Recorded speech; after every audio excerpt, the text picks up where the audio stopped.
জুবিনদাৰ খাৰঘুলিত থকা তেখেতৰ নিজৰ ঘৰটো, য'ত দাদা থাকিবই নাপালে আচলতে। আৰু ইমান ধুনীয়া বেলগছজোপা, কাটা নাই দাদাই, ইমান গছ গছনি ভাল পায়।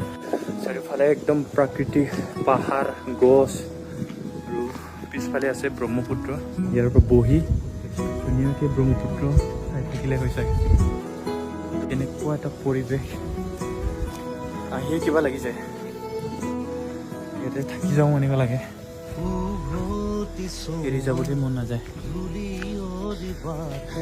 দাদাৰ এটা সপোন আছিলে তলৰ পৰা যিহেতু খোজকাঢ়ি আহিব লাগে, এইটো লিফ্টটো কমপ্লিট নহ'লে, মানে গোটেইখিনি বনোৱা হৈছে কিন্তু লিফ্টটো লগোৱা হোৱা নাই। এইটো ঘৰটো খুব ডাঙৰ ঘৰ, আৰু এইবিলাকত চাগে ষ্টুডিঅ' বনাব খুজিছিলে দাদাই।